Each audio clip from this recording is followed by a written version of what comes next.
요한복음 14장 15절을 보겠습니다. 너희가 나를 사랑하면 나의 계명을 지키리라. 성도입니다. 우리는 유일하신 참 하나님을 믿고 있습니다. 그리고 그분이 태초에 천지를 창조하신 이를 믿고 있습니다. 또 그분이 우리 피조물과 같은 육신을 입고 이 세상에 오셔서 우리 피조물들에게 창조주의 생명을 얻게 하는 모든 구속의 일을 이루셨다는 것을 믿고 있습니다. 성경입니다.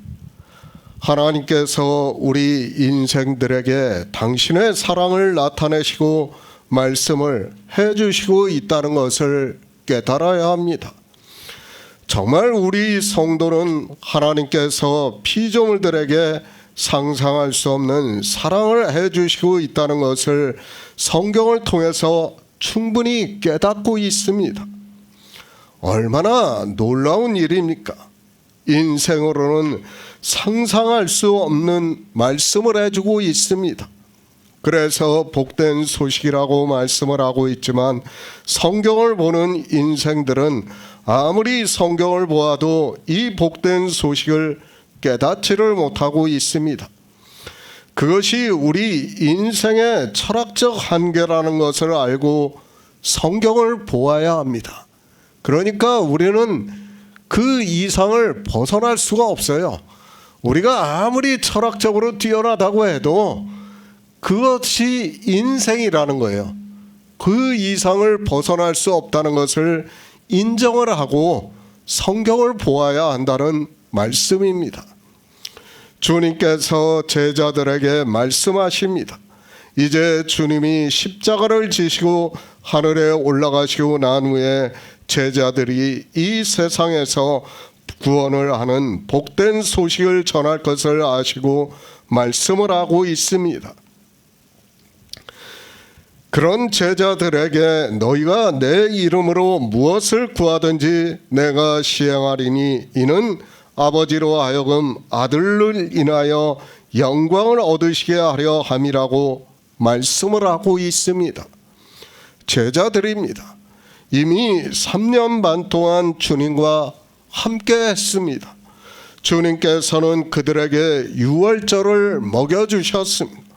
그리고 수많은 표적들을 나타내시면서 제자들이 하나님 나라를 믿을 수 있게 하셨습니다.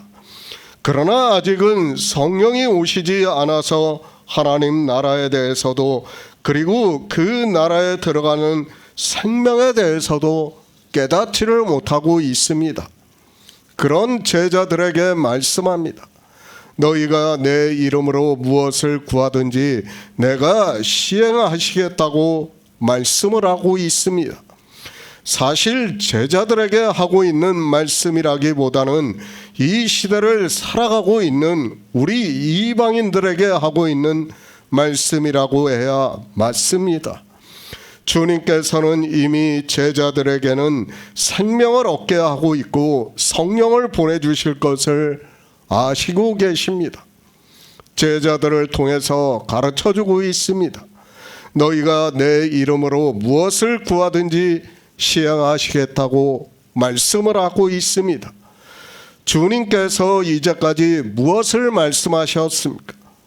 그리고 주님께서 이 세상에 오신 목적이 무엇입니까? 우리가 10장에서 이미 말씀을 나눴듯이 주님이 오신 목적은 양들로 생명을 얻게 하고 더 풍성히 얻게 하기 위해서 오셨다고 말씀을 하고 있습니다. 하나님 나라입니다. 우리 성도는 그 나라를 사모하고 있습니다. 그런 성도들이 하나님 나라를 구하고 있다는 것을 말씀을 하고 있습니다. 그렇게 하나님 나라를 구하는 성도들을 주님의 이름으로 무엇을 구하든지 시행해 주시겠다고 말씀을 하고 있습니다. 얼마나 놀라운 말씀입니까? 주님께서 우리 피조물들에게 너희가 구하면 하나님 나라에 들어갈 수 있는 생명을 얻게 하시겠다고 말씀을 하고 있습니다.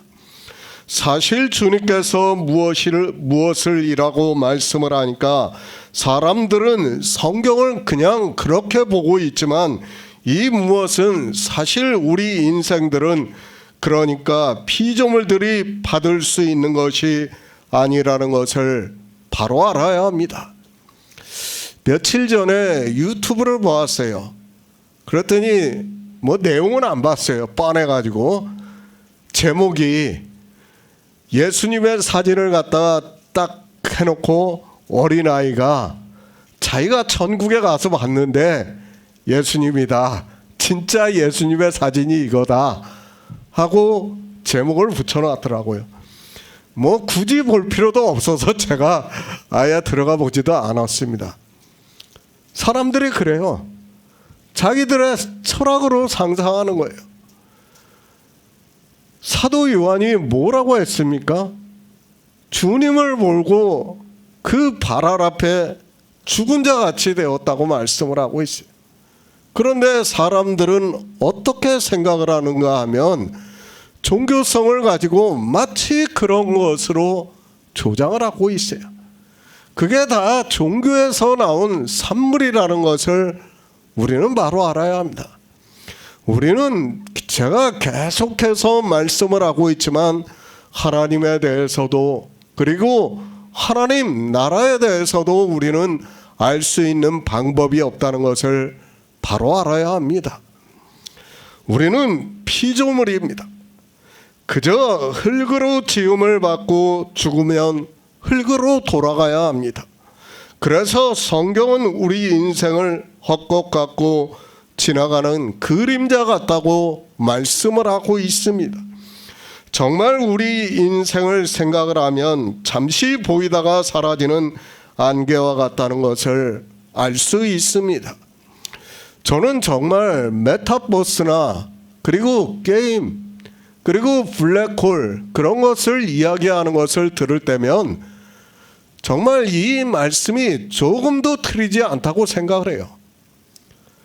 우리가 지금은 혈과 정을 가지고 있을지 몰라서 그것을 느끼고 아파하고 때로는 슬퍼하고 행복을 느끼고 있지만은 사실은 어떻습니까? 끝나면 끝이에요. 그냥 그것을 알아야 돼요. 그런데 사람들은 그것을 깨닫지를 못하니까 아무리 성경을 보아도 무슨 말씀을 하고 있는지를 모르는 겁니다. 우리는 그런 인생입니다. 그런데 주님께서 이 세상에 오셔서 우리에게 생명을 얻게 하는 모든 구속의 일을 이루시고 이제 우리에게 너희가 무엇을 구하든지 내가 시행을 해 주시겠다고 말씀을 하고 있습니다. 사실 피조물이 창조주의 생명을 얻는다는 것이 있을 수 있는 일입니까? 상상도 못하는 일입니다. 그래서 이 시대 하나님을 믿는다고 하는 어느 사람도 이 말씀을 하지 않고 있습니다. 아니, 모르기 때문에 하고 싶어도 알 수 없고 믿고 싶어도 믿을 수 없습니다. 그러나 하나님께서 우리 성도들에게 성령을 보내주심으로 해서 진리로 인도하심을 받게 하고 천하보다 더 귀한 생명을 우리에게 얻게 역사를 하고 있습니다. 믿을 수 없는 일입니다. 그래서 이 시대 하나님을 믿는다고 하는 사람들이 믿지를 못하고 있습니다. 아니, 상상도 하지 못하고 있습니다. 그러나 성경은 우리에게 분명하게 말씀을 해주고 있습니다. 예수 그리스도를 믿음으로 이 생명을 얻어 하나님 나라에 들어간다는 것을 믿을 수 있게 역사를 하고 있습니다. 예수의 생명입니다. 우리가 감히 상상할 수 없는 생명을 얻는 일입니다. 그래서 사도 요한은 요한일서에서 그를 향하여 우리의 가진 바 담대한 것이 이것이라고 말씀을 하고 있습니다. 그러니까 우리가 성경에서 진리로 인도함을 받고 하나님 나라에 들어가는 생명을 얻는 믿음을 갖는 것을 그를 향하여 우리의 가진 바 담대한 것이 이것이라고 말씀을 하고 있습니다. 그렇지 않습니까? 사실 사도 요한이 이렇게 말씀을 하고 있지만 지금 이 말씀이 말이 된다고 생각을 하고 있습니까? 그래서 사도 요한은 그를 향하여 우리의 가진 바 담대한 것이 이것이니 그의 뜻대로 무엇을 구하면 들으심이라고 말씀을 하면서 우리가 하나님 나라에 들어가는 생명을 얻는 일을 이렇게 말씀을 해주고 있습니다. 감당할 수 없는 일입니다. 그래서 영광이라고 말씀을 하고 있습니다. 태초에 하나님께서 천지를 창조하신 목적은 하나님 나라를 이루시기 위해서입니다. 그 나라를 이루시기 위해서 예수 그리스도께서는 우리 피조물들이 그 나라에 들어갈 수 있는 생명을 얻을 수 있는 모든 일을 이루셨습니다. 그리고 우리가 구함으로 해서 그것을 얻는 것을 아들로 인하여 하나님이 영광을 얻으시게 하려는 것이라고 말씀을 하고 있습니다. 복된 소식입니다. 성경은 이 복된 소식을 우리에게 말씀을 해주고 있습니다. 그러나 인생들은 자기들이 문자를 알고 지식이 있는 것으로 성경을 보고 안다고 하고 있고 하나님을 믿는다고 하고 있습니다. 그러나 인생으로는 이 복된 소식을 알 수 없기 때문에, 아니 믿을 수 없기 때문에 주님께서는 다시 반복해서 성령을 구하라고 말씀을 하고 있습니다. 성경입니다. 하나님의 말씀입니다. 사실 우리는 바로 알아야 합니다. 우리 피조물이 창조주의 말씀을 알 수 있다는 것 자체가 모순이라는 것을 바로 알아야 합니다. 그러나 전능하신 하나님께서는 이 성경을 기록하게 하셨습니다. 그래도 우리 인생들이 깨닫지를 못하니까 이제 성령을 보내주심으로 해서 하나님에 대해서, 하나님 나라에 대해서, 그리고 그 나라에 들어가는 생명에 대해서 증거를 받고 믿음으로 역사를 하게 하고 있습니다. 제가 계속해서 말씀을 하고 있지만 우리는 영의 일에 대해서 알 수 없어요. 창조된 세상도 우리가 안다고 하는 것은 겨우 4%예요. 그것도 인간이 철학적으로 생각하는 것이 4%지 실제 4%가 되는지도 모르는 거예요. 그런데 창조에 속하지 않은 세상을 우리가 안다는 것이 말이 된다고 생각합니까? 안 돼요. 안 되기 때문에 성경은 우리에게 믿으라는 거예요. 믿으라. 진리로 인도하심을 받아서 믿으라는 건데 사람들은 자꾸 자기들의 철학으로 알려고 하고 있어요. 그것이 잘못이라는 거예요. 진리로 인도함을 받는 것과 아는 것은 다른 거예요. 이성적으로 아는 것과 우리가 성경에서 진리로 인도하심을 받는 것은 다르다는 것을 알고 있어야 됩니다. 그런데 사람들은 깨닫지 못하고 어떻게 하려고 합니까? 자꾸 알려고 해요. 알 수 없는 것을 알려고 하면 어떻게 됩니까? 아까 처음에 말씀드린 것과 같이 어느 사진을 보고 그 사진이 예수님의 사진이야, 그렇게 얘기하는 것과 똑같이 된다는 거예요. 그럴 수밖에 없는 게 인생이에요. 그러나 성경은 우리에게 무엇을 말씀합니까? 안 된다는 거예요. 그래서 성령이 오셔야 한다는 것을 말씀하고 있습니다. 인생으로는 이해할 수 없고 알 수 없기 때문에 성령이 오셔서 어떻게 해주신다고요? 진리로 인도하신다는 거예요. 예수 그리스도에 대해서 증거를 해주신다는 거예요. 그러므로 해서 우리가 믿을 수 있다는 것을 말씀을 해주는 거예요. 그런데 사람들은 성령의 인도하심을 어떻게 받는지를 전혀 모르고 그저 성령이라는 단어를 아는 것으로 자기들이 성령을 받은 것으로 생각을 하고 있습니다. 새 번역을 보겠습니다. 너희가 나를 사랑하면 내 계명을 지킬 것이다. 하나님의 사랑입니다. 우리 인생들은 상상할 수 없는 사랑을 주시고 있습니다. 그러나 인생들은 하나님을 믿는다고 하면서 이 영의 일을 깨달을 수 없어서 말라기에서 이스라엘과 같이 하나님이 언제 우리를 사랑하셨느냐고 묻고 있는 것을 볼 수 있습니다. 왜 그렇게 묻고 있습니까? 육을 생각하기 때문이에요. 육체를 생각하니까 하나님이 언제 나를 사랑했습니까? 하고 묻는 거예요. 만약 사랑했다면 어떻게 해야 됩니까? 내 육체가 잘 돼야 된다고 생각을 하기 때문에 자기 육체들이 그렇게 잘 되지가 않는 것을 보면서 하나님이 언제 우리를 사랑했느냐고 되묻고 있는 겁니다. 영의 일을 모르니까 그럴 수밖에 없는 것이 우리 인생이라는 것을 바로 깨달아야 합니다. 사실 이보다 더 큰 사랑이 어디 있습니까? 우리는 잠시 보이다가 사라지는 안개와 같은 존재입니다. 그런 피조물들에게 창조주의 생명을 주시고 하나님 나라에 들어가게 하시고 그 나라에서 그리스도와 더불어 왕노릇하리라고 말씀을 하고 있습니다. 우리는 아무것도 아니에요. 그냥 우리가 그 블랙홀을 이야기하는 것을 보았을 때도 거기에 정보가 다 담겨져 있다고 해요.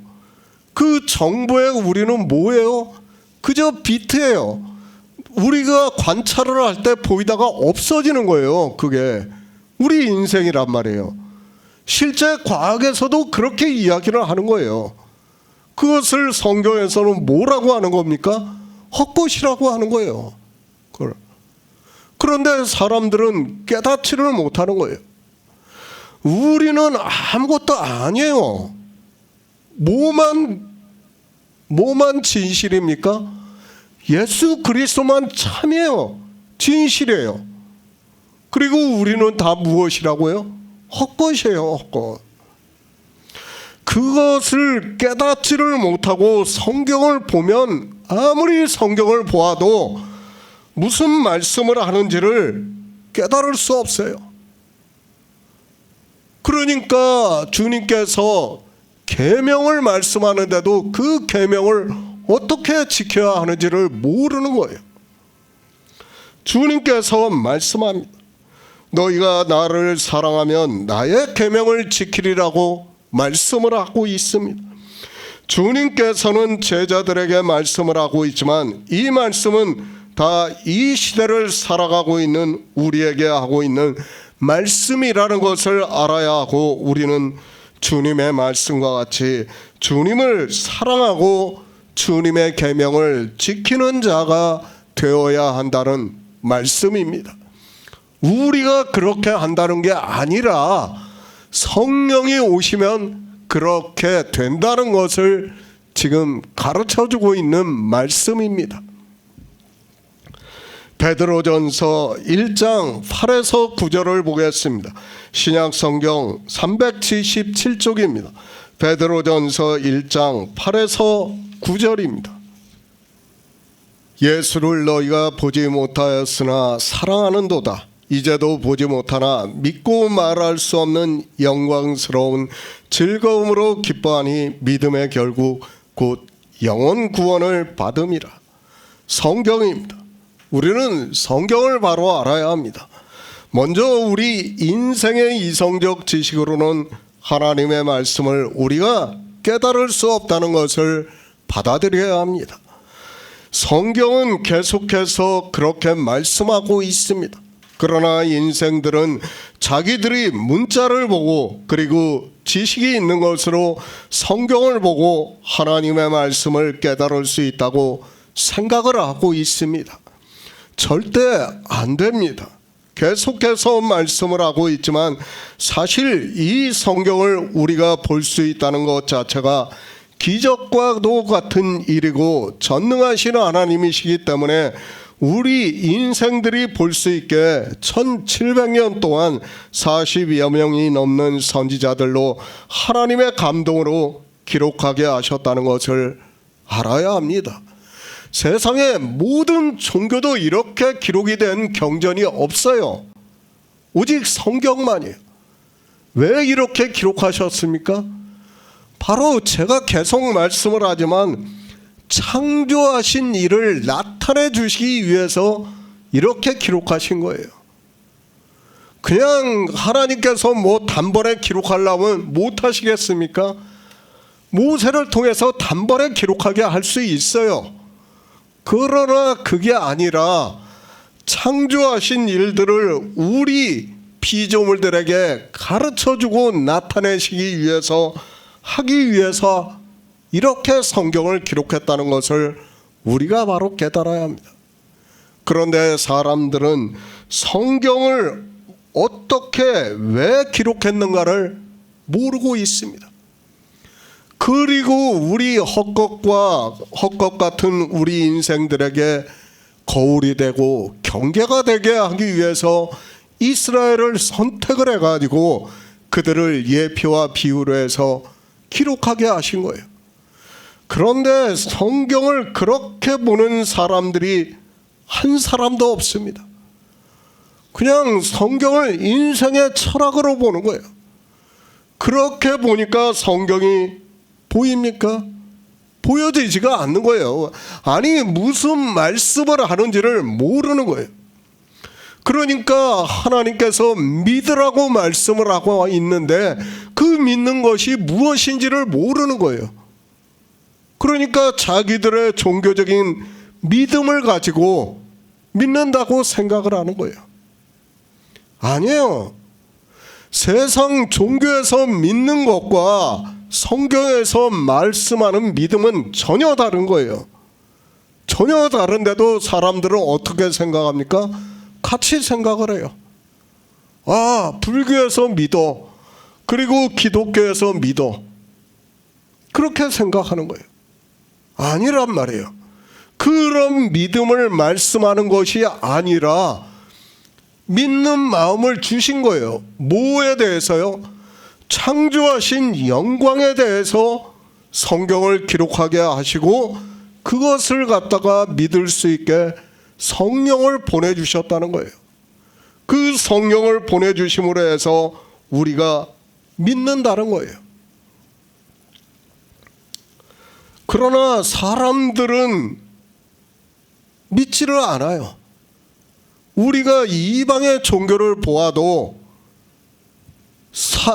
사도들이 복음을 전할 때 그때 외에는 믿음이 있었던 자가 거의 없었다는 것을 우리가 종교사 책을 보면 충분히 알 수 있어요. 종교 서적만 봐도 그들이 믿음이 있었는가 없었는가를 충분히 알 수 있어요. 없었다는 거예요. 초기 변증가들의 이야기들을 하는 것을 봐도 그랬습니다. 저도 변증가들의 책을 다 읽었어요. 그러나 어떻습니까? 물론 그것을 저는 변증가들이 직접 그렇게 썼다고 생각하지는 않아요. 종교는 다 승자의 기록이기 때문에 모든 것은 승자의 기록이기 때문에 승자의 편에서 그렇게 기록을 했다고 저는 생각을 하고 있습니다. 그러나 어떻습니까? 다 자기들의 이성적 생각으로 그렇게 기록을 하고 마치 그것이 믿음인 것처럼 종교적인 행위를 다 기록해 놓은 거예요. 그것이 아니란 말씀입니다. 지금 성경에서 무엇을 말씀합니까? 생명에 대해서 지금 계속 말씀을 하는 거예요. 하나님 나라에 들어가는 생명에 대해서 말씀을 하고 있고 하나님 나라와 그 나라에 들어가는 길에 대해서 말씀하고 있습니다. 또 하나님의 본체의 형상으로 이 세상에 오신 예수 그리스도께서 하나님이심을 말씀을 하고 있습니다. 너희가 나를 사랑하며 무엇이 사랑하는 겁니까? 종교적인 행위를 열심히 하는 것이 사랑하는 겁니까? 그건 사랑이 아니에요. 그것을 가지고 사랑이라고 생각을 하지 마시기 바랍니다. 지금 주님께서 이미 14장 1절에서 13절까지 다 말씀을 해주셨지 않습니까? 그렇게 믿음으로 해서 너희 안에 생명이 거하시는 것이 뭐라고요? 나를 사랑하는 거라는 거예요. 그런데 엉뚱한 이야기만 하고 있어요. 자기들이 사랑을 나타내려고 하고 있어요. 주님께서 말씀합니다. 너희가 나를 사랑하면이라고 말씀을 하고 있습니다. 이 시대는 그저 자기들이 주님을 사랑한다고 말을 하고 있습니다. 성경에서 주님을 사랑하라고 말씀을 하니까 자기들이 사랑을 하고 있다고 하고 있고 노래를 부르면서 주님 사랑한다고 하면서 감성적으로 눈물까지 흘리고 있습니다. 그런 그들입니다. 주님을 어떻게 사랑을 해야 하는지를 모르고 있습니다. 주님께서 사랑하시는 일에 대해서 말씀을 했지 않습니까? 내가 너희를 사랑한 것 같이 너희도 서로 사랑하라고 말씀을 하고 있어요. 그 사랑이 무엇입니까? 내 생명을 얻으라는 거예요. 하나님 나라에 들어갈 수 있는 생명, 그 생명을 얻기 위해서는 어떻게 하라는 거예요? 14장 1절부터 13절까지의 말씀을 믿으라는 거예요. 그것을 구하라는 거예요. 인생의 이성으로는 알 수가 없으니까 어떻게 하라는 거예요? 구하라는 거예요. 그것을 알기 위해서. 그리고 성령을 구해서 진리로 인도하심을 받으라는 말씀이에요. 그렇게 구해서 성령이 오시면 어떻게 된다고요? 너희가 나를 사랑하게 된다는 말씀이에요. 그런데 엉뚱한 이야기만 하고 있어요. 뭐가 주님을 사랑하는지를 모르고 있습니다. 주님을 사랑하는 것이 무엇입니까? 그것을 사도 베드로가 말씀을 하고 있습니다. 예수를 너희가 보지 못하였으나 사랑하는도다. 이제도 보지 못하나 믿고 말할 수 없는 영광스러운 즐거움으로 기뻐하니 믿음의 결국 곧 영원 구원을 받음이라고 말씀을 하고 있습니다. 초기 교회의 성도들입니다. 그들이 주님을 사랑한다고 말씀을 하고 있습니다. 주님을 보지 못했지만 너희가 사랑한다고 말씀을 하고 있습니다. 그러나 예수 그리스도를 믿고 말할 수 없는 영광스러운 즐거움으로 기뻐한다고 말씀을 하고 있습니다. 무엇으로 그렇게 하고 있는가 하면 그들이 하나님 나라에 들어가는 것으로 말할 수 없는 영광스러운 즐거움으로 기뻐하고 있다는 말씀입니다. 그것이 무엇입니까? 믿음의 결국 곧 영원 구원을 받음이라고 말씀을 하고 있습니다. 이렇게 주님을 사랑하는 자는 구원을 받음으로 해서 하나님 나라에 들어간다는 것을 말씀을 하고 있습니다. 그런데 하나님 나라에 들어가려면 반드시 그 나라에 들어갈 수 있는 예수의 생명이 있어야 한다는 것을 이제까지 요한복음에서 주님께서 말씀을 하셨습니다. 예수 그리스도를 믿습니다. 그리고 그들이 생명을 얻어 하나님 나라에 들어가는 성도가 되었습니다. 그것을 사도 베드로는 말할 수 없는 영광스러운 즐거움으로 기뻐한다고 말씀을 하고 있습니다. 우리가 주님을 사랑해서 구원을 받는 것이 말할 수 없는 영광스러운 즐거움이고 기쁨이라고 말씀을 하고 있습니다. 하나님 나라입니다. 우리 인생으로는 표현할 수가 없습니다. 그러나 성경은 우리에게 가르쳐주고 있습니다. 그 나라에 들어가는 태초에 있는 생명을 얻는 일을 말할 수 없는 영광스러운 일이고 즐거움으로 기뻐한다고 말씀을 하고 있습니다. 그러니까 사도 베드로도 인간의 언어로 이렇게밖에 표현할 수 없다는 거예요. 그것을 우리에게 가르쳐 주는 거예요. 그 영광이 너무도 큰데 인생으로는 그것이 상상이 안 되기 때문에 말할 수 없기 때문에 그 영광스러움을 기뻐한다고 말씀을 하고 있는 겁니다. 주님을 사랑합니까? 말로만 사랑한다고 하지 마시기 바랍니다. 노래를 부르면서 사랑한다고 하지 마시기 바랍니다. 그런 것 안 해도 됩니다. 진짜 주님을 사랑하는 자는 주님께서 이 세상에 오신 목적을 이루고 있습니다. 그것이 바로 양들이 주님을 생명을 얻는 일이라고 말씀을 하고 있습니다. 영원 구원입니다. 우리도 예수 그리스도를 얼굴로는 보지 못했습니다. 그러나 이제도 보지 못하나 우리는 성령의 인도하심에 따라 성경에서 예수 그리스도를 증거를 받아 믿고 있습니다. 그 믿음을 우리가 생명을 얻은 것이라고 말씀을 하면서 사도 베드로는 말할 수 없는 영광스러운 즐거움으로 기뻐한다고 말씀을 하고 있습니다. 사실 생각해 보세요. 아마 그냥 상상을 해보자고요. 제가 게임 속에 캐릭터가 있어요. 제가 한참 게임을 하고 있는데 그 캐릭터가 툭 튀어나와 가지고 제 옆에 앉아서 같이 게임을 하고 있다고 생각해 보세요. 그 캐릭터가 어떻게 생각하겠습니까? 상상할 수 없는 거예요. 그거는 사실 그보다 더한 거예요. 우리가 하나님 나라에 들어가는 것은 정말 제가 이 정도로 표현하는 거지 상상할 수 없는 거예요. 제가 말씀을 드렸잖아요. 게임 속에서 우리가 생활하고 자기를 가꾸어가고 자기의 장래를 프로모션하고 하는 거를 다 하고 있어요. 그런데 그게 실제 튀어나온다고 생각해 보세요. 그게 실상이 된다고 생각을 해보세요. 그것도 말할 수 없는 영광스러운 즐거움이에요.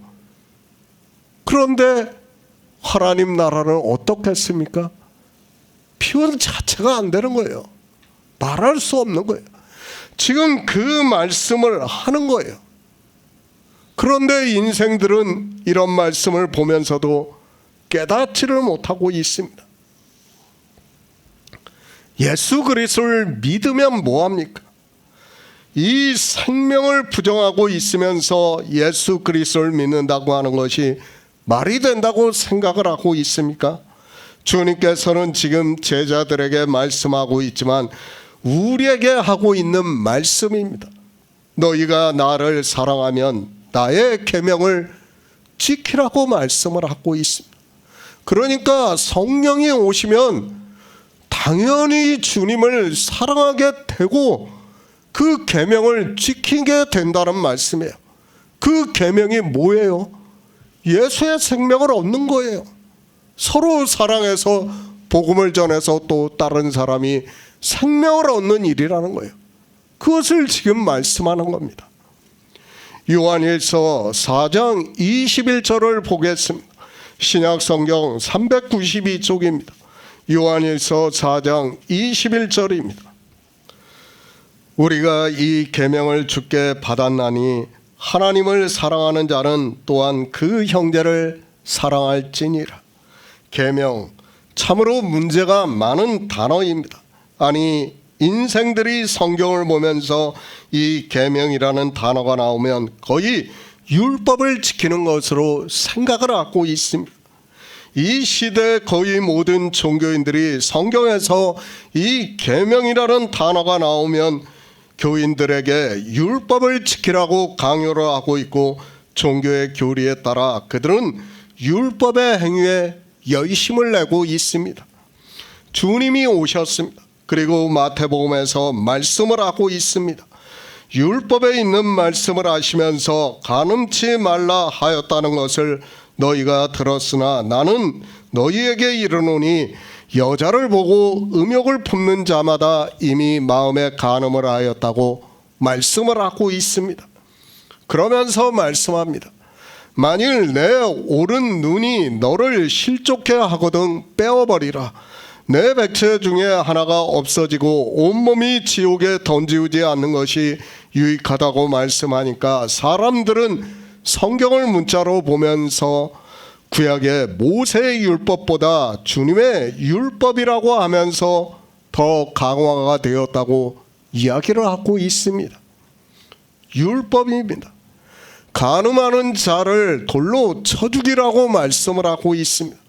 그런데 주님께서는 여자를 보고 음욕을 품는 자마다 마음에 이미 간음을 하였다고 말씀을 하고 있습니다. 이미 간음을 하였으면 돌로 쳐 죽여야 한다는 것을 말씀하는 것과 같이 성경을 보고 있습니다. 그러면서 말을 합니다.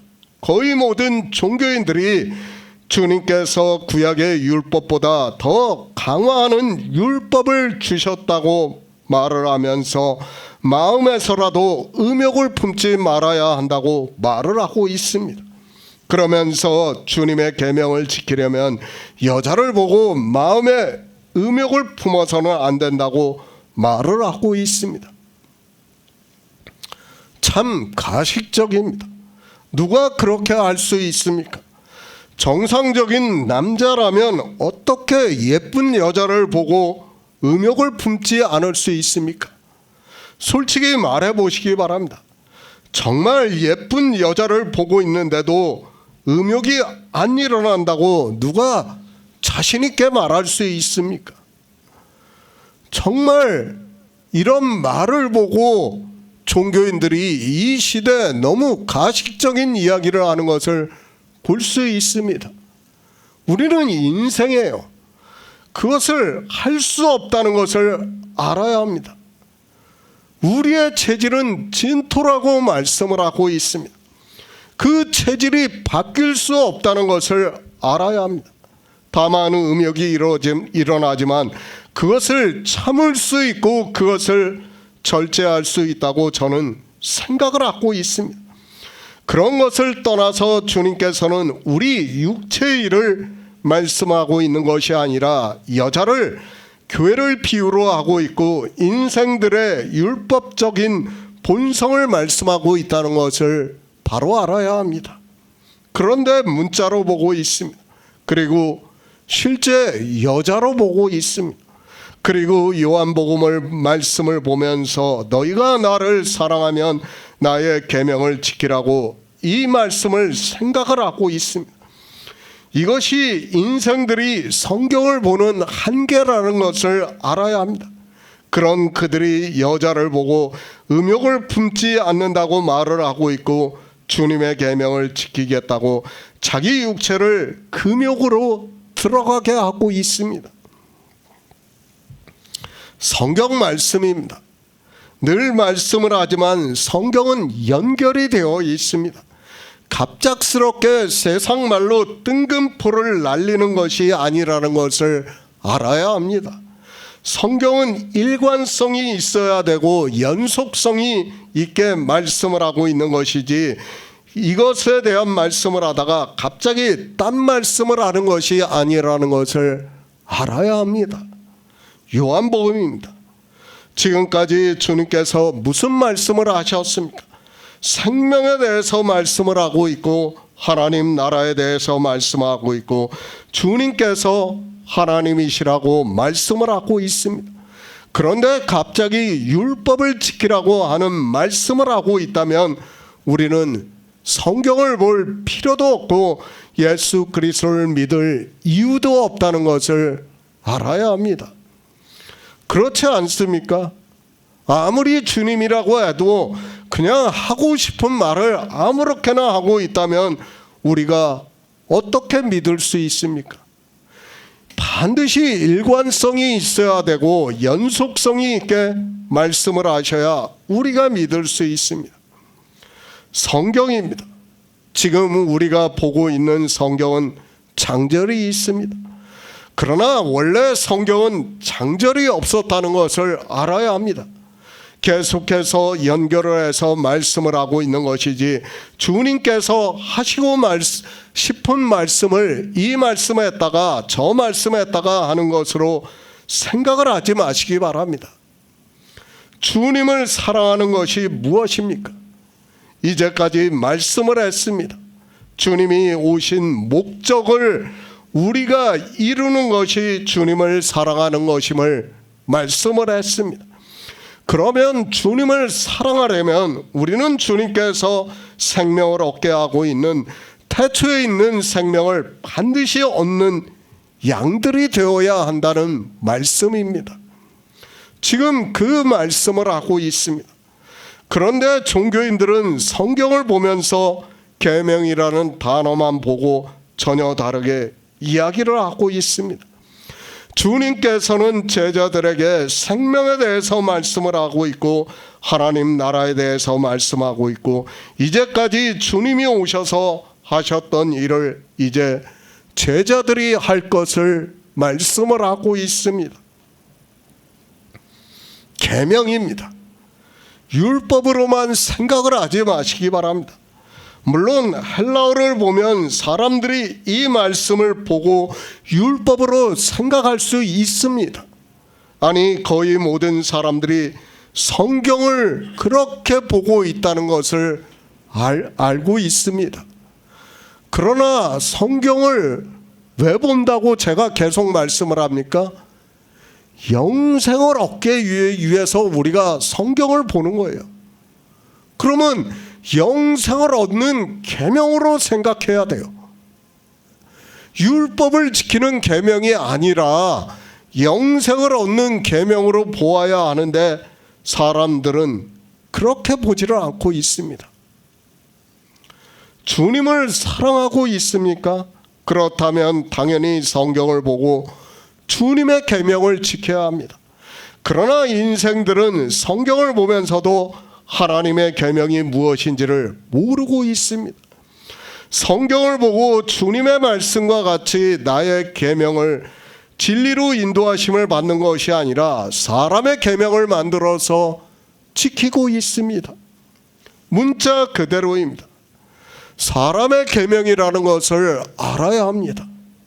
그리고 그것이 아무리 성경에 기록이 되어 있어도 사람이 그 행위를 하는 순간 사람의 계명이 된다는 것을 말씀을 하고 있습니다. 그래서 마태복음에서 바리새인들이 주님의 제자들이 손을 씻지 않고 먹는 것을 보고 장로들의 유전을 범하고 있다고 말을 하고 있습니다. 그런 바리새인들입니다. 외식하는 자들아, 이사야가 너희에 대해서 잘 예언하였도다. 일렀소되 이 백성이 입술로는 나를 존경하되 마음은 내게서 멀도다. 사람의 계명으로 교훈을 삼아 가르치니 나를 헛되이 하였다고 이사야 선지자의 말씀을 인용을 해서 하고 있습니다. 바로 알아야 합니다. 그것이 모세의 율법이라도 마찬가지입니다. 사람이 지키면 그것은 사람의 계명이라는 것을 바로 알아야 합니다. 이렇게 사람의 계명으로 지키면서 하나님을 사랑한다고 하는 것은 영의 일에 있어서 하나님을 사랑하는 일이 아니라는 것을 말씀을 하고 있습니다. 종교적인 의식을 누가 하고 있습니까? 다 사람이 하고 있어요. 예배를 드리고 찬송가를 부르고 기도를 하고 헌금을 하고 하는 것을 누가 합니까?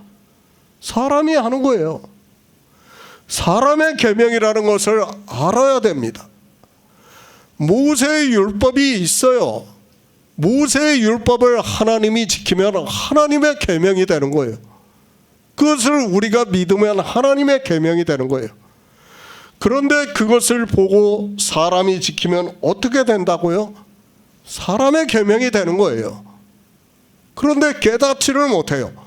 그것이 누구의 계명인가를 깨닫지를 못하는 겁니다. 나의 계명입니다. 주님의 계명이 무엇입니까? 내가 너희를 사랑한 것 같이 나의 사랑한 것이 나의 계명이라는 말씀입니다. 그러니까 주님이 이 세상에 오셔서 율법을 완전케 하시고 십자가를 지시고 영으로 부활하시고 하늘에 올라가시고 한 일이 다 율법에 나온 그대로 다 이루신 거 아닙니까? 하나님의 계명이 되는 거예요. 그 계명을 우리가 지킨다는 거예요. 주님을 사랑하면 그렇게 지킨다는 거예요. 믿는다는 거예요. 주님이 하신 일을.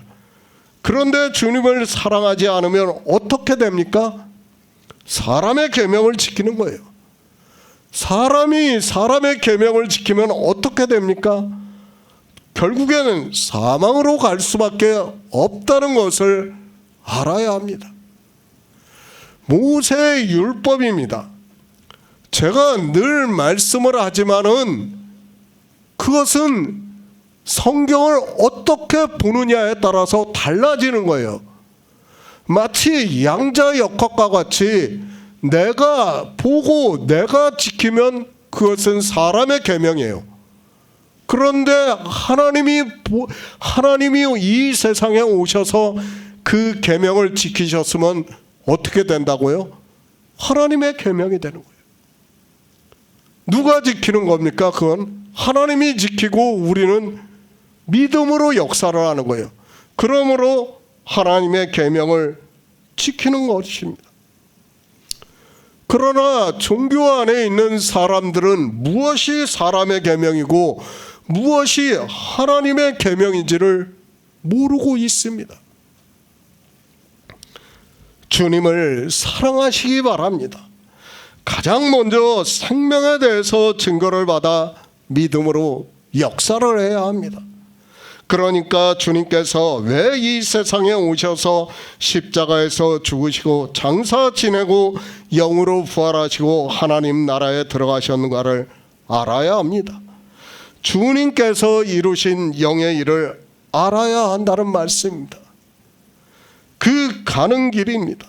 도마가 주여 어디로 가시는지 우리가 알지 못하거늘 그 길을 어찌 알겠느냐고 말을 하고 있습니다. 도마는 모르지만 이제 성령이 오심으로 해서 그는 무엇이든지, 그러니까 자기가 모른다고 하는 일을 구해서 진리로 인도하심을 받아 영생을 얻은 자가 되었습니다. 그는 이미 모세의 율법을 다 알고 있어요. 그러면 대제사장이 1년 1차례 지성소에 들어가는 것을 모르겠습니까? 알고 있어요. 그것이 무엇이라는 것이죠? 주님께서 이제 이 세상에 오셔서 휘장을 뚫고 하나님 나라에 들어가시는 일이라는 것을 알고 있다는 말씀이에요. 근데 인생의 이성으로는 몰라요. 아무리 가르쳐줘도 몰라요. 언제 알아요? 성령이 오셔야 알게 된다는 거예요. 그것을 구해서 아는 것이 주님을 사랑하고 주님의 계명을 지키는 것이라는 말씀입니다. 빌립입니다. 아버지를 보여주시면 족하겠다고 말을 하고 있습니다. 그럼 빌립에게 내가 이렇게 오래 너희와 함께 있으되 내가 나를 알지 못하느냐? 나를 본 자는 아버지를 보았거늘 어찌하여 아버지를 보이라 하느냐고 말씀을 하고 있고, 그러나 성령이 오시면 그가 모르는 그 일을 구함으로 해서 주님께서 하나님이심을 믿음으로 역사를 해서 주님의 계명을 지키는 자가 될 수 있다는 말씀을 하고 있습니다. 이제 뒤에서 다시 에스겔 선지자의 말씀을 하겠지만은 빌립은 다 알고 있어요. 이미 에스겔 선지자가 하는 말씀을 다 알고 있고 그 여호와께서 우리에게 성령을 보내주심으로 해서 우리가 하나님의 백성이 된다는 것을 다 알고 있어요. 알지만 그것이 예수 그리스도라는 것을 몰라요. 인생의 이성으로는 받아들일 수 없어요. 성경 에스겔 선지자의 말씀, 이사야 선지자의 말씀은 다 알고 있어요. 알지만 어떻게 된다고요? 안 돼요, 안 돼. 우리가 믿을 수가 없다는 거예요. 그러나 어떻게 된다고요? 이제 성령을 보내주시면 주님을 사랑하고 나의 계명을 지키게 된다는 거예요. 지금 그것을 말씀하는 거예요. 이사야 9장 6절을 말씀을 알고 있어요. 그런데도 아버지를 보여달라고 하고 있잖아요. 그러나 성령이 오시면 어떻게 된다고요? 믿는다는 거예요. 이분이 독생하시는 하나님이시구나. 믿어진다는 거예요. 바로 그 말씀을 하는 거예요. 그런데 사람들은 깨닫지를 못하고 있습니다. 사도 요한입니다. 요한일서에서 말씀을 하고 있습니다. 사랑하지 아니하는 자는 하나님을 알지 못하나니 이는 하나님은 사랑이심이라. 하나님의 사랑이 우리에게 이렇게 나타나신 바 되었으니 하나님이 자기의 독생자를 세상에 보내심은 저로 말미암아 우리를 살리려 하심이라고 말씀을 하고 있고, 바로 예수 그리스도를 믿는 일이 그의 계명을 지키는 일이라고 말씀을 하고 있습니다. 나의 계명입니다. 사도 요한이 우리 성령을 받은 성도들에게 이 계명을 주께 받았으니 하나님을 사랑하는 자는 또한 그 형제를 사랑하라고 말씀을 하고 있습니다. 계속해서 말씀을 하지만 먼저 내가 예수의 생명을 얻은 자 되어야 주님을 사랑하는 자가 되고 그의 계명을 지키는 자가 될 수 있다는 말씀입니다. 내가 말로 아무리 주님을 사랑한다고 해봐야 소용이 없어요. 행동으로 보여도 소용이 없어요. 그렇지 않습니까? 내 안에 예수의 생명이 없는데 어떻게 주님을 사랑할 수 있습니까? 어떻게 주님의 계명을 지킬 수 있습니까? 안 되는 일이에요. 지금 주님께서 그 말씀을 하고 있는 거예요. 사도 요한도 우리에게 요한일서에서 그것을 가르쳐 주는 거예요. 말로 100번 해봐야 뭐합니까? 노래를 불러봐야 뭐합니까? 눈물을 뚝뚝 흘려봐야 무슨 소용이 있습니까? 그것이 주님 사랑하는 겁니까? 아니에요. 뭐예요? 지금 계속 말씀을 하고 있지만 13장에서 주님의 생명을 얻어야 돼요. 그리고 14장 1에서 13절까지의 말씀이 믿어져야 돼요. 믿어지지 않으면 그는 주님의 계명을 지킬 수가 없어요. 그게 인생의 이성으로 됩니까? 안 돼요. 안 되기 때문에 지금 성령을 보내주신다는 거예요. 성령을 보내주신다고 말씀을 하고 있지만 사람들은 깨닫지를 못하고 있습니다. 종교입니다. 그들은 주님을 사랑하지도 않고 있고 주님의 계명을 지키지도 않고 있습니다. 아니, 주님을 사랑하는 것이 무엇인지도 모르고 있고 주님의 계명이 무엇인지도 모르고 있습니다. 그런 그들이 예수 그리스도를 믿는다고 하고 있고 죽어서 자기들의 신체가 구원을 받아 하나님 나라에 들어간다는 세상 철학에 깊이 빠져 있습니다. 진리하고 세상 철학은 달라요. 아주 반대라는 것을 알아야 됩니다. 그런데도 사람들은 진리가 무엇인지를 모르고 있어요. 그저 성경의 문자를 알고 예수 그리스도를 아는 것으로 자기들이 진리를 안다고 생각을 하고 있습니다. 아니에요. 지금 주님께서는 이제 성령을 보내주시겠다는 거예요. 성령을 보내주시면 제자들이 주님을 사랑해서 생명을 얻고 그러므로 해서 주님의 계명을 지킨다는 거예요. 무슨 계명이요? 생명을 얻는 도의 계명을 지킨다는 거예요. 지금 그 말씀을 하는 거예요.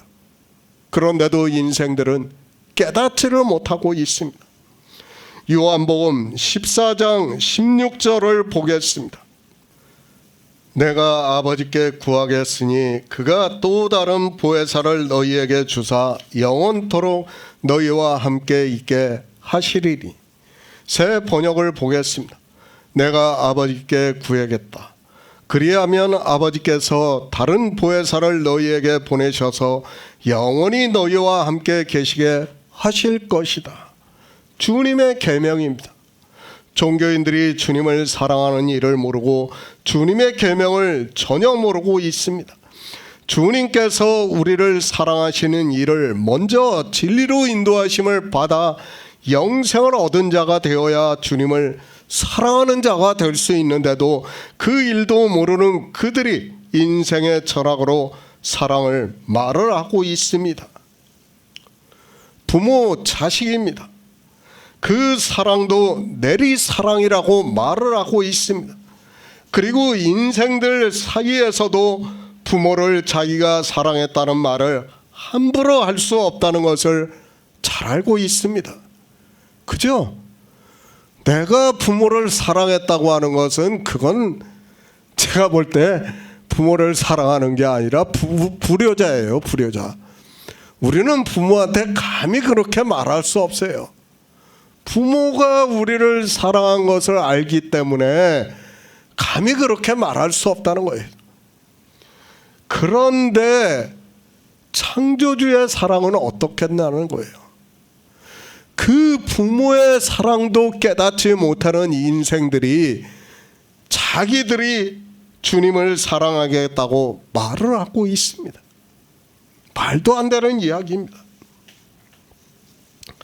우리가 13장에서 이미 말씀을 했습니다.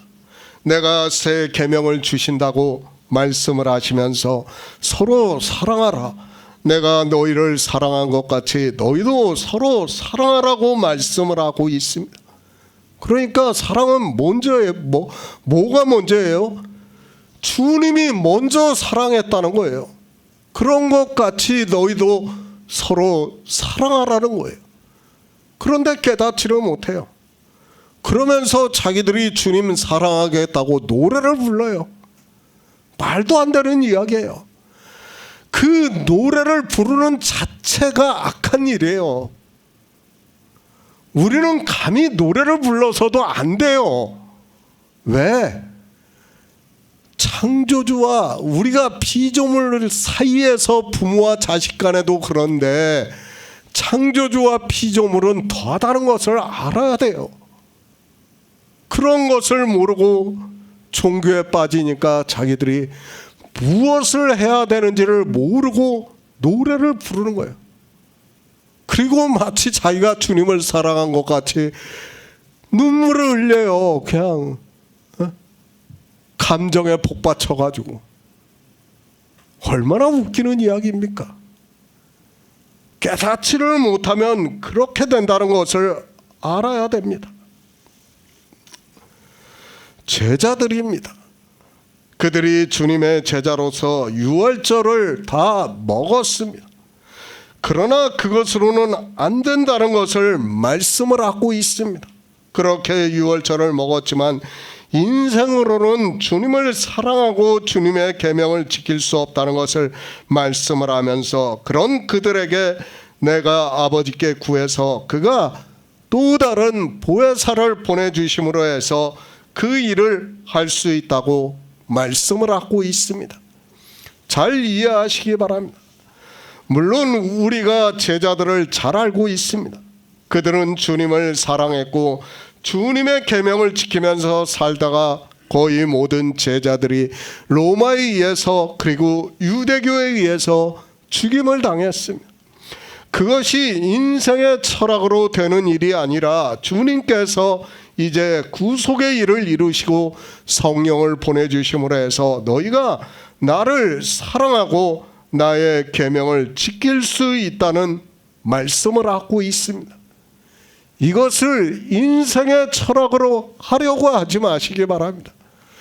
진리로 인도하심을 받아야지 인생의 철학으로 나를 사랑하라고 하니까 그 나를 사랑하라는 그 문자를 아는 것으로 마치 사랑할 수 있는 것으로 생각을 하지 말라는 말씀입니다. 우리는 반드시 진리로 인도하심을 받아야 돼요.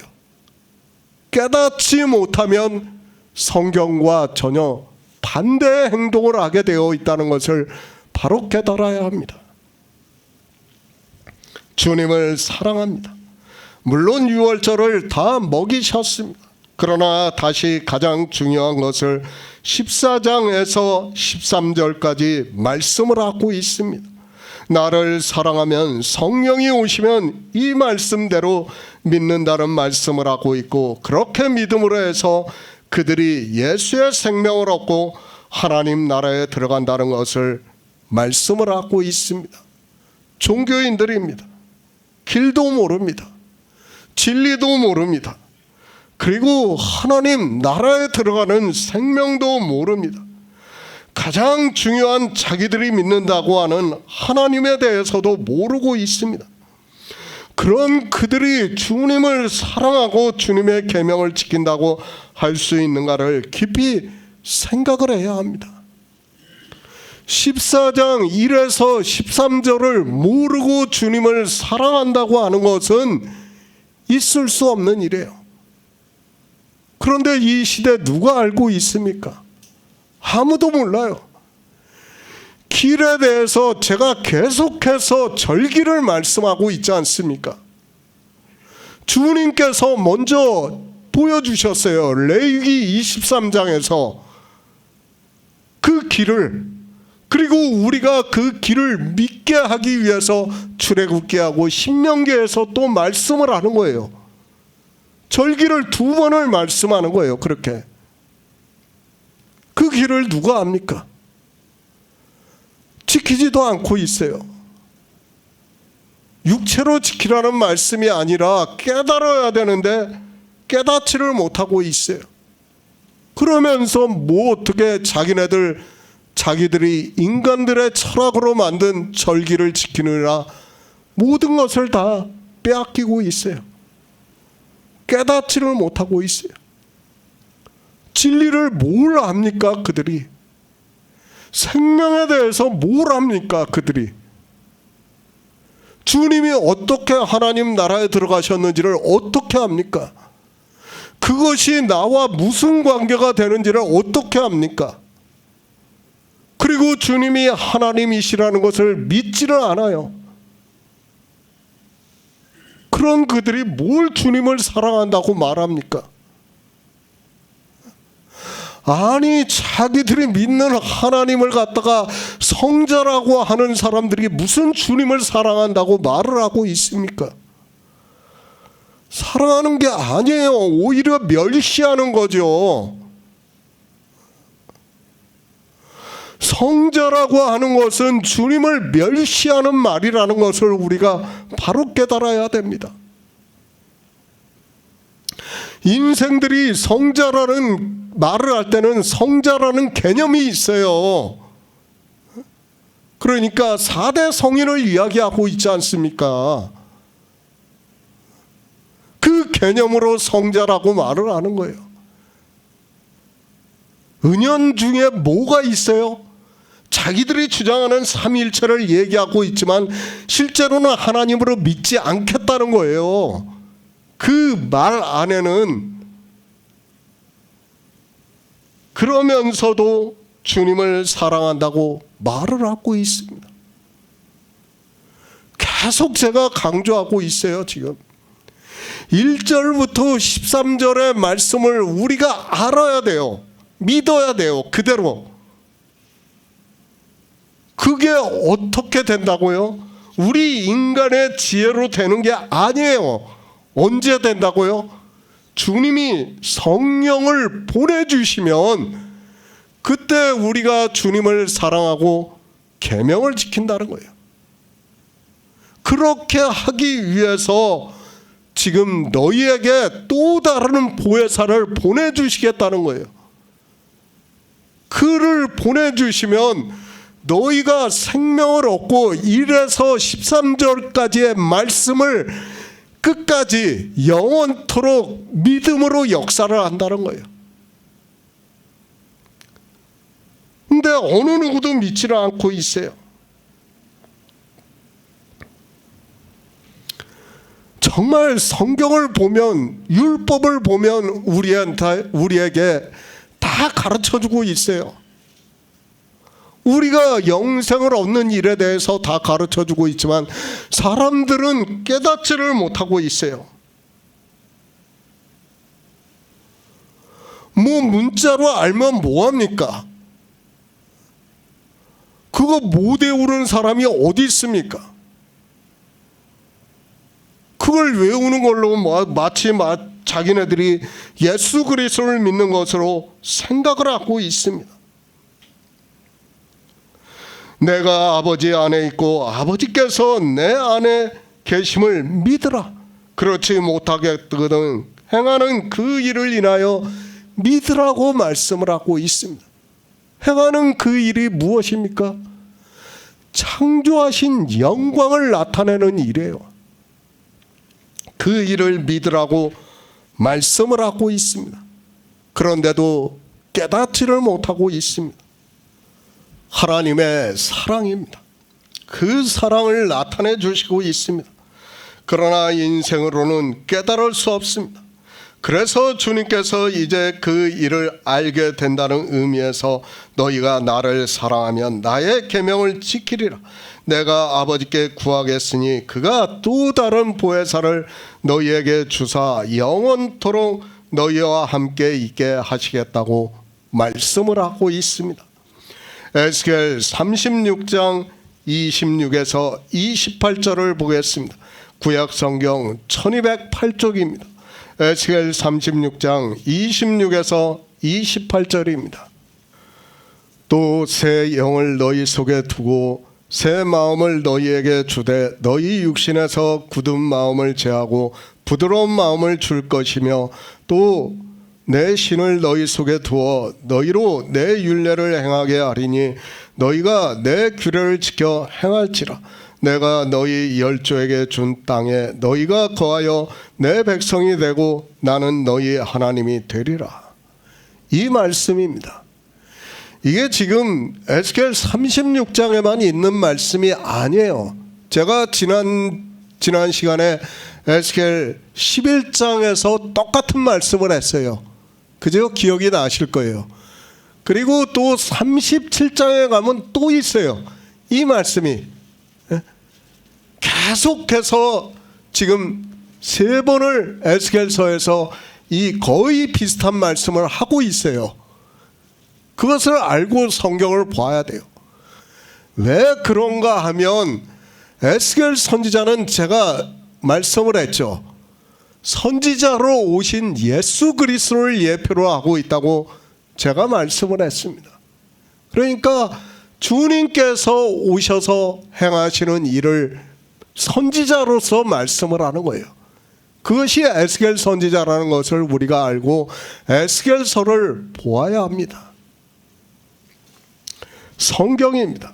계속해서 말씀을 하고 있지만 우리가 보고 있는 성경은 창조하신 이를 우리 인생의 역사를 통해서 나타내 보여주시고 있다는 것을 알아야 합니다.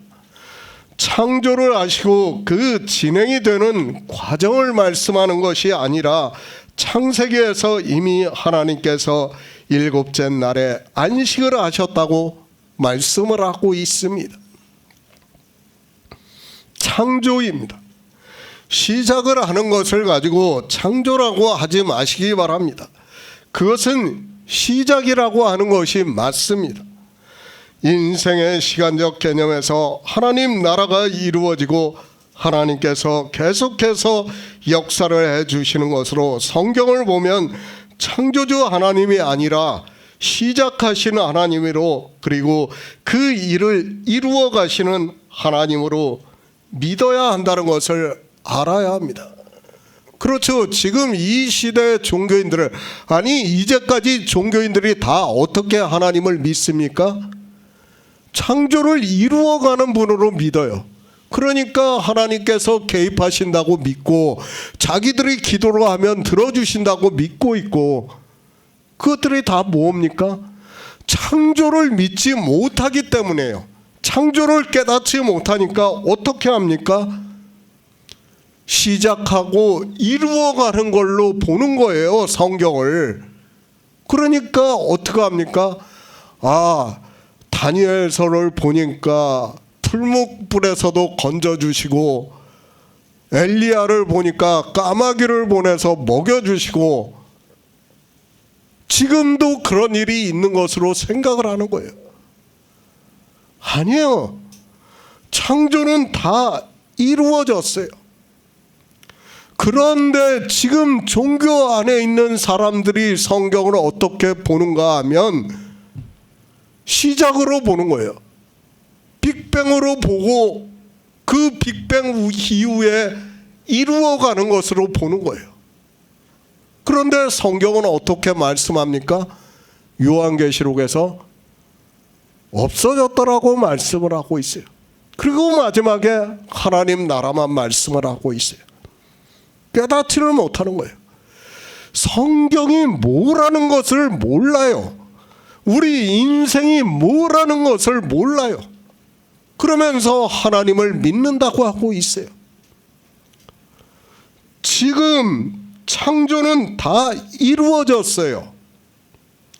그리고 그 영광을 또다시 영광스럽게 하기 위해서 우리 인생들에게 나타내 주시고 있다는 것을 예수 그리스도를 통해서 이 세상에 오셔서 보여주시고 있다는 것을 바로 알아야 합니다.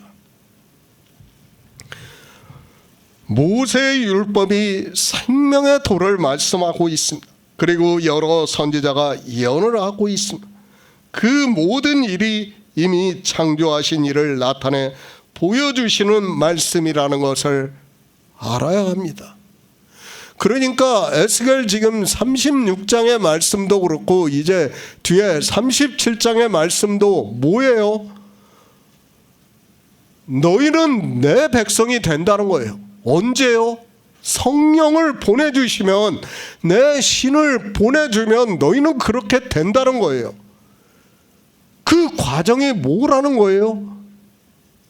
그 과정이 먼저 바벨론의 포로가 된다는 거예요. 너희가 그 포로에서 우리 인생의 철학으로는 바벨론의 포로가 될 수밖에 없지만, 그 바벨론의 포로에서 돌아오게 해서 우리에게 새 신, 새 영을 줌으로 해서, 성령을 보내줌으로 해서 우리가 그의 계명을 지키고 그를 사랑함으로 해서 어떻게 된다고요? 우리 안에 예수의 생명이 거하시게 됨으로 해서 하나님 내 백성이 된다는 것을 지금 에스겔 선지자가 말씀을 하고 주님께서 그것을 이루시고 있다는 거예요, 지금. 그런데 성경을 보면서도 깨닫지를 못하고 있습니다. 우리가 12장에서 보았지 않습니까? 주님께서 아버지여, 아버지의 이름을 영광스럽게 하옵소서 하시니 이에 하늘에서 소리가 나서 가로되 내가 이미 영광스럽게 하였고 또다시 영광스럽게 하리라고 말씀을 하고 있습니다. 바로 창조에 대해서 기초화되는 말씀입니다. 이 말씀을 기억하면서 성경 전체를 보아야지, 그렇지 않으면 무슨 말씀을 하고 있는지를 몰라요. 그러니까 하나님은 창조하신 분이에요. 창조주예요. 그러면 예수 그리스도는 누구예요? 그분도 창조주인데 그분은 우리 인생들을 위해서 창조하신 영광을 또다시 나타내 주시는 분이라는 거예요. 우리 피조물의 형상으로 오셔서. 그분이 하나님이에요. 그분이 구해 주신다는 거예요. 그분이 에스겔 선지자에서는 뭐라고 말씀합니까? 내가 너희를 고토에서, 그러니까 저기 바벨론의 포로에서 이끌어내서, 세상 열국 망국에서 이끌어내서 어떻게 하시겠다고요? 새 신과 새 영을 줌으로 해서 고토, 그러니까 하늘 예루살렘에서 내 백성이 되게 하겠다고 말씀을 하고 있어요. 그것을 지금 주님께서 하고 있지 않습니까? 내가 아버지께 구하겠으니 또 다른 보혜사를 너희에게 보내주시면 그가 영원히 너희와 함께 있음으로 해서 너희 안엔 예수의 생명이 거하게 됨으로 해서 어떻게 된다고요? 너희가 하나님의 백성이 된다는 거예요. 내 백성이 된다는 거예요. 지금 그것을 가르쳐주고 있지 않습니까? 성경을 아무리 보면 뭐합니까? 인용이 안 되고 영의 일을 깨닫지 못하면 무슨 말씀을 하는지를 몰라요. 그러니까 사람들이 모세의 율법을 보면서 인생의 철학에 따라 함무라비 법전으로 보는 거예요. 그렇게 볼 수밖에 없어요. 그렇게 함무라비 법전으로 보는 사람은 다 포로가 된다는 거예요. 지금 종교 안에 있는 사람들이 어떻게 됐어요? 다 함무라비 법전으로 보고 다 포로가 되어 있는 거예요. 그 포로에서 이끌어내셔야 된다는 거예요. 이끌어내시지 않으면 안 돼요. 그것을 지금 에스겔 선지자가 11장에서 그리고 36장에서 37장에서 가르쳐 주는 거예요. 37장은 뼈에 대해서 말씀하고 있지 않습니까? 우리의 심령이 그렇다는 거예요. 우리의 심령이 마른 뼈와 같다는 거예요. 마른 뼈는 아무 소망이 없는 거예요. 그 뼈를 각각 붙게 함으로 해서 에스겔 선지자가 예언을 하면서 대언을 하니까 다 붙지 않습니까? 바로 주님이 오셔서 이 세상에 오셔서 우리를 구원하시는 일을 다 이루신다는 거예요. 그리고 어떻게 하겠다고요? 새 영을 주시겠다는 거예요. 그 새 영이 뭐예요? 보혜사라는 거예요. 성령이라는 거예요. 그 성령을 보내주심으로 해서 우리가 어떻게 된다고요? 이제 주님의 계명을 지킬 수 있다는 거예요. 주님을 사랑하고. 그러므로 해서 어떻게 된다는 거예요?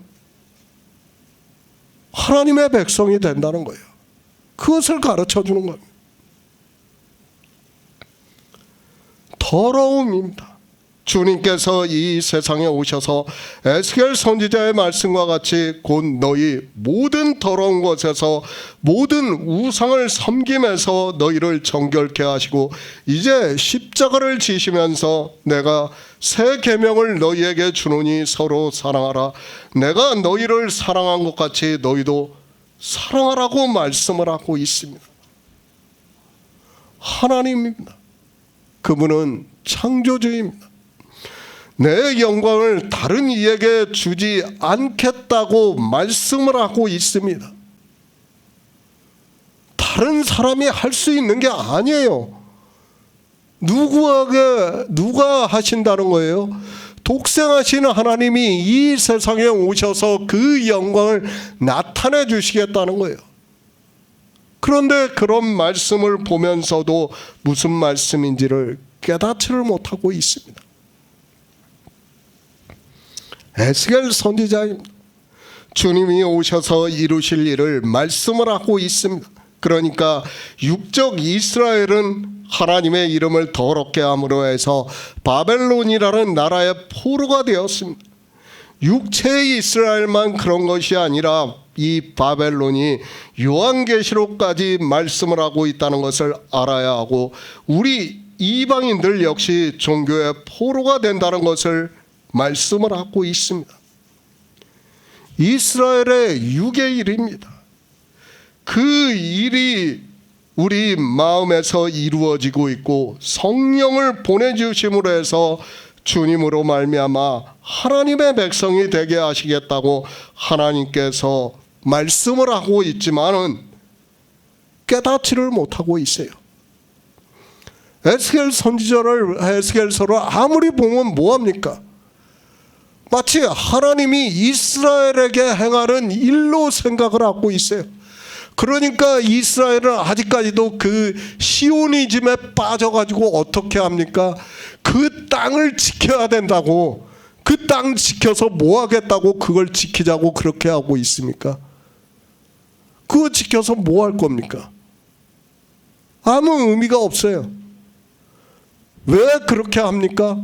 다 에스겔 선지자의 말씀을 육으로 보니까 그런 거예요. 다 이루어졌어요. 이미 다 이루어졌는데도 이루어진 것으로 보지를 않으니까 어떻게 합니까? 그것을 자기들이 이루겠다고 하면서 지키겠다고 하면서 전쟁을 하는 거예요. 그것이 인생이라는 것을 깨달아야 됩니다. 새 영입니다. 히브리어는 르하으라는 단어입니다. 헬라어로는 성령의 의미를 아는 푸뉴마라는 단어와 거의 같다고 보면 맞습니다. 영으로 번역이 되기도 하고 신으로 번역이 되기도 하고 성령으로 번역이 되기도 하는 단어라고 생각을 하고 있습니다. 내 이름을 더럽혔습니다. 주님이 오셨을 때는 누가 하나님의 이름을 더럽혔습니까?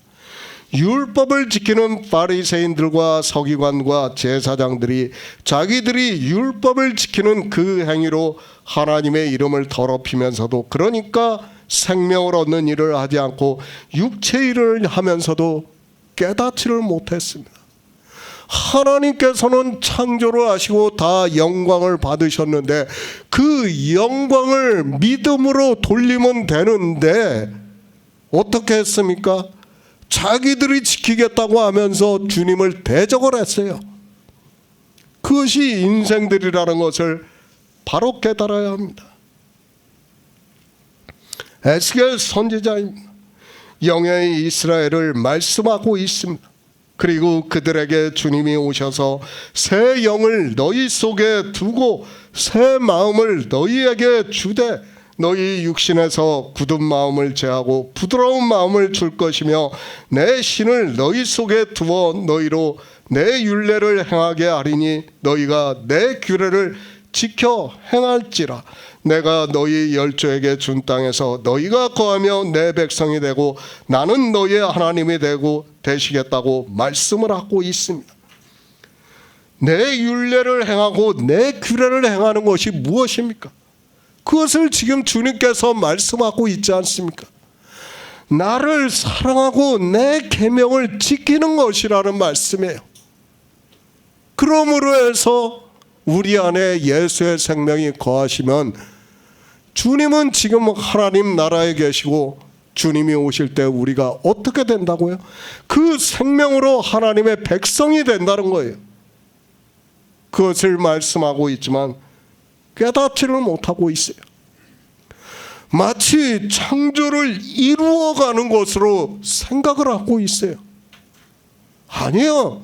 창조는 다 끝이 났어요. 끝이 났기 때문에 에스겔 선지자가 예언을 하고 그 예언한 일이 주님이 오셔서 이루어지는 것을 우리에게 지금 보여주고 있지 않습니까? 그런데 그런 말씀을 보면서도 깨닫지를 못하고 있습니다. 지금 에스겔 선지자의 예언의 말씀을 주님께서 이루시고 있다는 것을 깨달을 수 있습니다. 내가 아버지께 구하겠으니 그가 또 다른 보혜사를 너희에게 주사 영원토록 너희와 함께 있게 하시겠다는 말씀은 그저 뜬금없이 하는 말씀이 아니라 에스겔 선지자의 예언의 말씀이 이루어지고 있다는 것을 진리로 인도하심을 받는 우리 성도는 깨달을 수 있습니다. 내 백성입니다. 그리고 너희 하나님입니다. 이제 성령이 오시면 20절에서 그 날에 내가 아버지 안에 너희가 내 안에 내가 너희 안에 있는 것을 너희가 알리라고 말씀을 하고 있고, 에스겔 선지자의 말씀과 같이 내가 너희 열조에게 준 땅에 너희가 거하며 내 백성이 되고 나는 너희 하나님이 되리라고, 그러니까 하나님 나라가 이루어지는 일을 말씀을 하고 있습니다. 창조하신 일입니다. 그 일을 성경을 통해서 우리에게 나타내 보여주시고 있습니다. 그리고 진리로 인도하심을 받는 성도들은 그 일을 믿음으로 역사를 하고 있습니다. 바로 이렇게 성경에서 예수 그리스도에 대해서 증거를 받아 믿음으로 역사를 하는 일을 말씀하면서 나의 의인은 믿음으로 살리라고 말씀을 하고 있지만 깨달을 수 있는 지혜가 없습니다. 성령이 오시지 않았습니다. 그런데도 인생들의 철학으로 성경을 보면서 그저 성령이 오셨다고 하면서 성령을 심지어는 하나님이라고 부르고 있습니다. 성령이 하나님입니까? 성령은 하나님이 될 수 없어요. 누구를 가르쳐 주는 겁니까? 하나님이 창조하신 일을 가르쳐 주는 거예요. 증거를 해주는 거예요. 그분의 영광을 증거해 주는 영이 성령이라는 거예요. 그런데 사람들은 그 영의 일을 깨닫지를 못하니까 어떻게 합니까? 성령을 하나님이라고 부르고 있습니다. 성령입니다. 왜 우리에게 보내주셨습니까? 이미 15절에서 먼저 결론을 내리고서 말씀을 하고 있습니다. 성령을 보내주시면 너희가 나를 사랑하면 나의 계명을 지키리라고 말씀을 하고 있습니다. 그 일을 13장에서 그리고 14장에서 계속해서 말씀을 하고 있지만 주님의 말씀을 받아들이지를 않고 있습니다. 다시 확인합니다. 성령을 왜 보내주십니까? 우리 인생으로는 14장 1절부터 13절까지의 말씀을 도무지 믿을 수 없습니다. 그래서 구하라고 말씀을 하고 있고 그러면 주님께서도 시행해 주시겠다고 말씀을 하고 있는데 어떻게 시행을 해 주시는가 하면 성령을 보내주셔서 너희와 영원토록 함께 있어서 믿음으로 역사를 하게 하시겠다고 말씀을 하고 있습니다. 그것을 에스겔 11장, 36장, 37장에서 다 말씀을 하고 있어요. 보세요. 거의 비슷한 말씀이에요. 다. 성령이 하나님입니까? 우리가 알아들을 수 있는 언어로 내 신이라고 말씀을 하고 있고 내 영이라고 말씀을 하고 있습니다. 그리고 신약에 와서는 성령이라고 말씀을 하고 있습니다. 그런데 그 성령이 하는 일을 모르니까, 아니 인생들이 할 수 없는 일을 모르니까 자기들의 철학으로 이방인들은 삼위일체라는 신을 만들어내고 말았다는 것을 바로 알아야 합니다. 창조하신 일입니다. 그 일을 나타내 보여주시는 것만 알아도 에스겔 선지자의 말씀을 쉽게 인용할 수 있습니다. 그리고 그 말씀을 주님께서 요한복음에서 이루시고 있다는 것을 깨달을 수 있습니다. 이렇게 성경은 창조하시고 그 이루신 일을 우리가 믿어 그 믿음으로 영생을 얻을 수 있게 말씀을 하고 있지만 창조부터를 모르고 있습니다. 성령이 오시는 일입니다. 예수의 생명이 거하심으로 해서 육의 이스라엘을 비유로 해서 말씀을 하고 있지만 하나님 나라에서 내 백성이 되고 나는 너의 하나님이 되리라고 말씀을 하고 있고 그 일을 20절에서 그 날에는 내가 아버지 안에 너희가 내 안에 내가 너희 안에 있는 것을 너희가 알리라고 말씀을 하고 있는데 하나가 되지도 않은 성령을 하나님이라고 부르고 있습니다.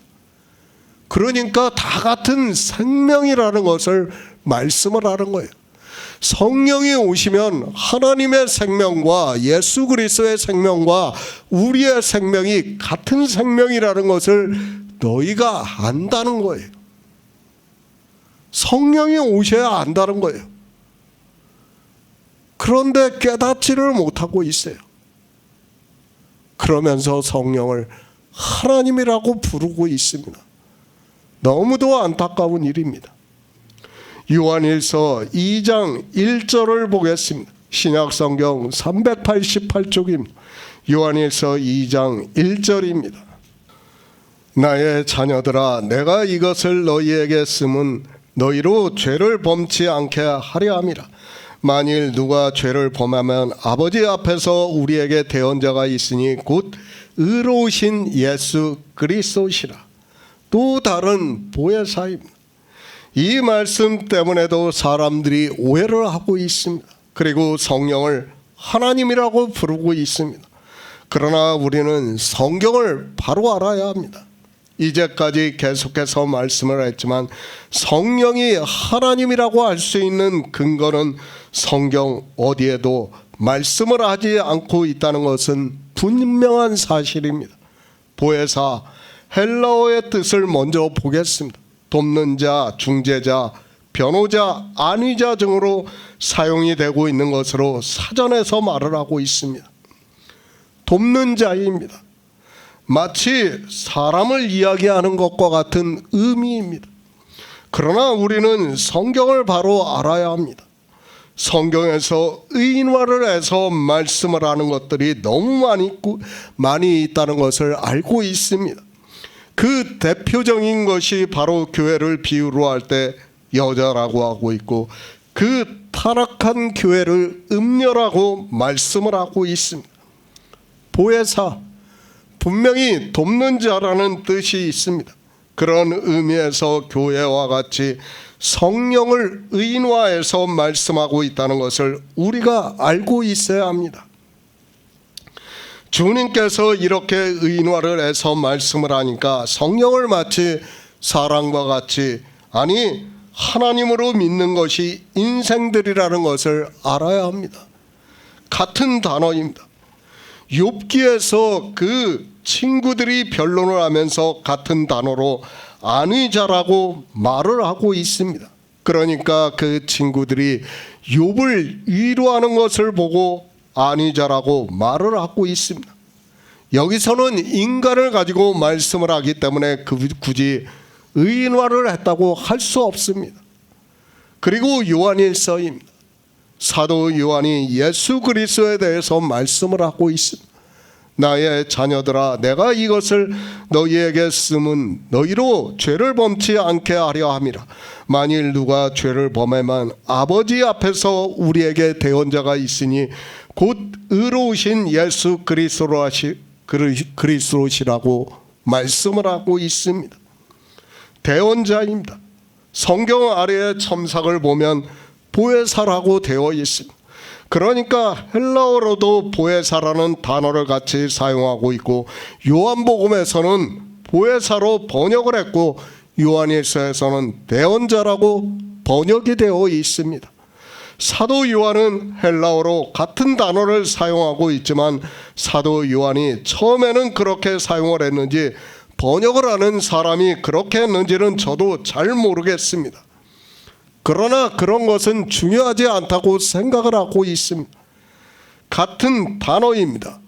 세 곳에서 사용을 하고 있습니다. 욥의 친구들이 욥을 안위를 해줄 때 사용을 하고 있고, 사도 요한이 요한복음에서 성령을 보혜사라고 말씀을 하고 있고, 요한일서에서는 주님을 말씀을 하면서 우리의 대언자가 있다고 말씀을 하고 있습니다. 같은 단어를 쓰고 있습니다. 그렇다고 해서 주님이 하나님이시라고 해서 성령이 하나님이라고 하면 욥의 친구들 역시 하나님이 된다는 것을 알아야 합니다. 그것은 있을 수 없는 일이라는 것을 제가 굳이 말씀을 하지 않아도 쉽게 알 수 있습니다. 또 다른 보혜사입니다. 주님께서 이 세상에 오셔서 한 일을 우리 인생이 아무리 성경을 보아도 알 수 없습니다. 그런 의미에서 성령을 우리가 성경에서 진리를 알 수 있도록 돕는 의미에서, 그리고 믿음으로 역사를 하는 의미에서 보혜사라고 말씀을 하고 있습니다. 요한복음 14장 1에서 13절의 말씀을 주님께서 지금 하셨어요. 우리가 알 수 있습니까? 몰라요. 절대 믿을 수 없어요. 그런 의미에서 또 다른 보혜사라는 거예요. 너희에게 내가 말한 것을 가르쳐 준다는 의미에서 보혜사라는 거예요. 그런 의미에서 보혜사라는 것이지 마치 보혜사라는 단어를 가지고 주님과 주님을 갖다 보혜사라고 썼다고 해서 하나님이라고 한다면 욥의 세 친구들이 문제가 된다는 것을 알아야 됩니다. 성경을 보면 그래요. 다 같은 단어예요. 그런데 어떻게 사람을 갖다 하나님이라고 할 수 있습니까? 우리가 성경을 바로 알아야 됩니다. 우리의 언어로 표현을 하는 거예요. 같은 단어지만은 사자라는 표현을 할 때는 사단이라고 표현할 때도 사자라고 표현을 하기도 하고, 예수 그리스도를 표현할 때도 사자라고 하기도 하고, 또 보냄을 받은 자를 사자라고 하기도 하고, 그 어떤 싸움을 하는 자를 사자라고 하기도 하고 있어요. 여러 가지 표현을 하고 있어요. 같은 단어로. 그렇다고 해서 그것을 같다고 할 수는 없어요. 그렇죠? 쉽게 말해서 주님께서 우리에게 뱀같이 지혜롭고 비둘기같이 슬기로우라고 말씀을 했다고 해서 우리가 그 뱀을 사단이라고 할 수 있습니까? 아니에요. 그것은 물론 사단을 지칭하는 것은 맞지만은 사단이 그렇게 한 것 같이 너희도 그렇게 하라는 거예요. 그런 의미에서 뱀이에요. 그죠? 같은 동격은 아니란 말이에요. 지금도 마찬가지예요. 같은 보혜사라는 단어를 쓰고 있지만 동격으로 봐서는 안 된다는 거예요.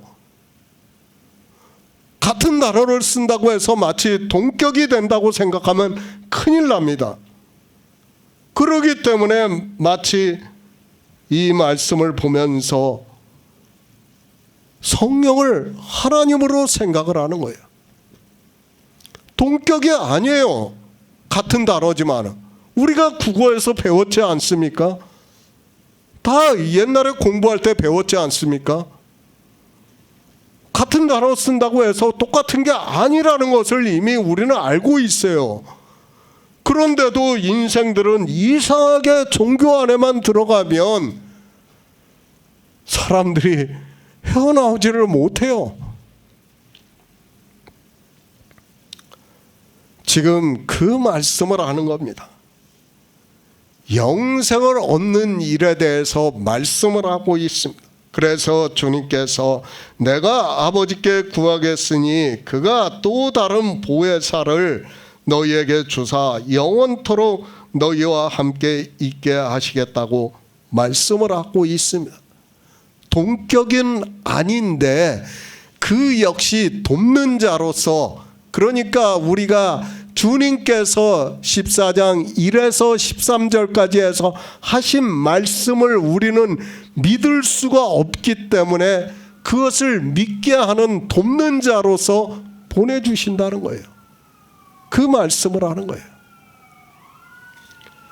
인생의 언어입니다. 그리고 번역이 되어 있는 성경입니다. 그것을 정확하게 아는 것보다는 진리로 인도하심을 받아야 한다는 것을 바로 알아야 합니다. 그래서 주님께서는 또 다른 보혜사를 너희에게 주사 영원토록 함께 하시겠다고 말씀을 하고 있지만 성령이 오시지 않아 진리로 인도하심을 받지 못하고 있습니다.